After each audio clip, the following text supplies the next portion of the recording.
ഇവിടെയൊരു രാജാവ് അവരുടെ റാണിയെ കണ്ടുപിടിക്കാനായി ഒരു മത്സരം നടത്തുന്നു. അതിനായി 3 രാജ്യങ്ങളിലെ രാജകുമാരിമാർ മത്സരിക്കാൻ വന്നിരിക്കുകയാണ്. എന്നാൽ ഈ വന്നിരിക്കുന്ന റാണിമാരിൽ ഒരാൾ രാജാവിനെ ചതിക്കാൻ വന്നിരിക്കുന്നതാണ്. റാണിയാവാനായി പ്രധാനമായും 3 മത്സരങ്ങളിൽ ജയിക്കണം. അതിൽ ജയിക്കുന്നവരാണ് റാണിയാവുന്നത്. കൂട്ടത്തിലുള്ള ഒരു രാജകുമാരി മന്ത്രിയുടെ രഹസ്യ കാമുകിയാണ്. ആദ്യ പരീക്ഷണത്തിൽ മന്ത്രി ചില ചോദ്യങ്ങൾ ചോദിക്കുന്നു. എന്നാൽ പക്ഷേ 3 പേരും അതിന് കൃത്യമായ ഉത്തരം നൽകുന്നു. അടുത്ത ഘട്ടത്തിൽ രാജകുമാരിമാരുടെ ബോഡിയുടെ ഭംഗിയും അളവുമാണ് നോക്കുന്നത്. അതിനായി ഒരു മണികൾ തൂക്കിയിട്ടിരിക്കുന്ന ഫ്രെയിം കൊണ്ടുവന്നിരിക്കുകയാണ്.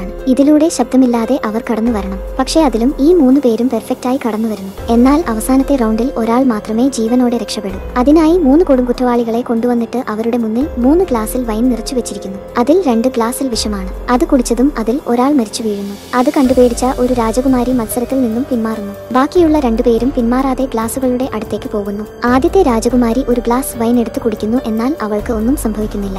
രണ്ടാമത്തെ കുമാരിയും അത് കുടിക്കുന്നു. എന്നാൽ അതിന്റെ മണം വന്നപ്പോൾ അവൾ ബോധം പോകുന്ന പോലെ കിടക്കുന്നു. എല്ലാവരും ആദ്യത്തെ രാജകുമാരിയാണ് ജയിച്ചതെന്ന് വിചാരിച്ചു നിൽക്കുമ്പോൾ അവൾ അവിടെയുള്ള എല്ലാ ഗ്ലാസ്സിലെയും വൈൻ എടുത്തു കുടിക്കുന്നു. ഇതുകണ്ട എല്ലാവരും ഞെട്ടിപ്പോകുന്നു. അവളുടെ ധൈര്യവും സൗന്ദര്യവും കണ്ട രാജാവ് അവളെ റാണിയാക്കാൻ തീരുമാനിക്കുന്നു. എന്നാൽ പിന്നെയാണ് രാജാവിന് മനസ്സിലാവുന്നത് ഈ വന്നിരിക്കുന്നത് അവിടുത്തെ മന്ത്രിയുടെ കാമുകിയാണെന്ന്.